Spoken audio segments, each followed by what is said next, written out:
Even though our O-gauge collection isn't scale, there's still a certain size and criteria that we operate within. Semi-scale can be weird and ambiguous, but over the course of our first year in the hobby, we've managed to narrow the scope of what we run on our rails. It might seem strange to some, but it's established our scale of semi-scale, and it's kind of fun.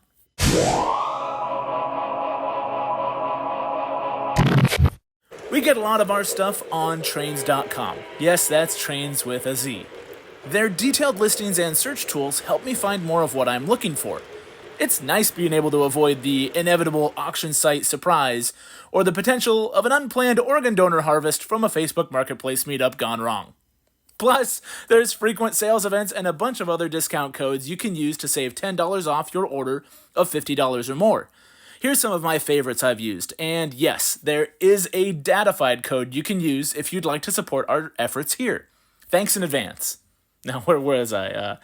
So those search tools help me narrow things down to what scale, what era, what road name, and what manufacturer. So even though our railroad is semi-scale, I still try to keep our cars around a certain size. There are actually two sizes I like to use, both of which I covered in this Rail King video I made earlier.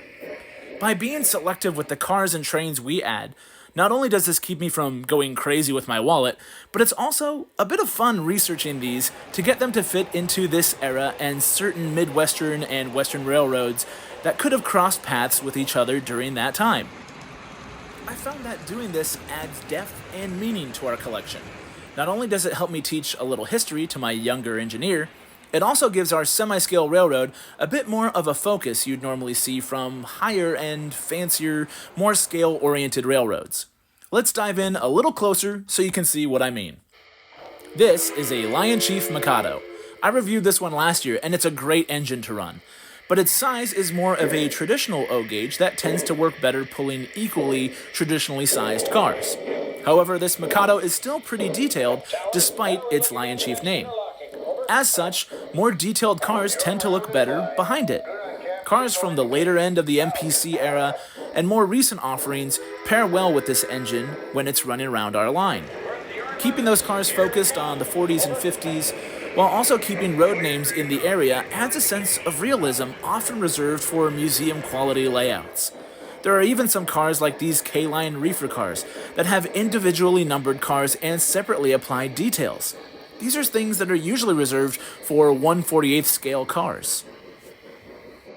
Now, most of the individually numbered cars I've found are from K-Line, but there are other instances I've seen that share this feature.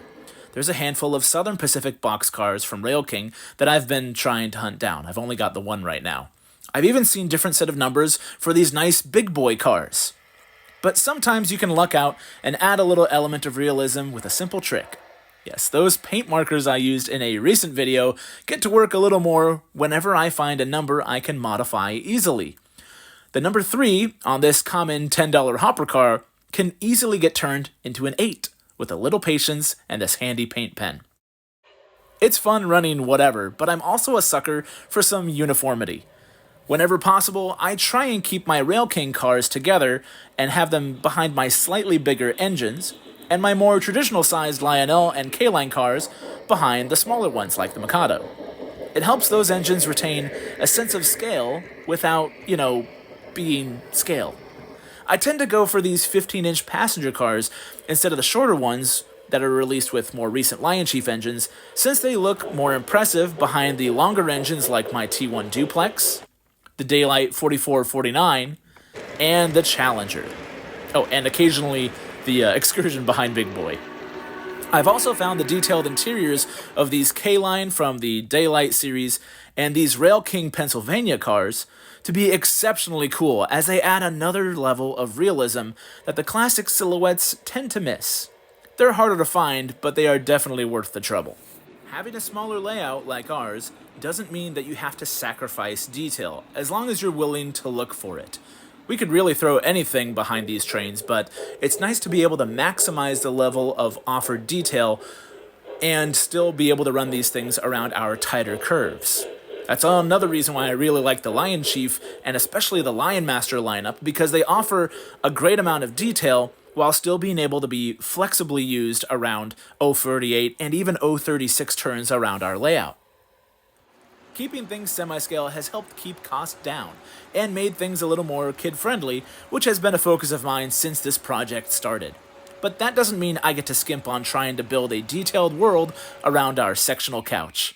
Sure, 3 rails isn't exactly prototypical, but this will never reach the seriously epic tone of more ambitious model railroaders. But expanding things to fit in this era, these road names, and the details that make them special, it's a lot of fun for both of us to enjoy together. And it's equally fun sharing that with you here on Datafied. So if you haven't already, please subscribe. Let us know in the comments how you collect or what you're focusing on. Leave a like, share, all that jazz, and we'll see you on the next one.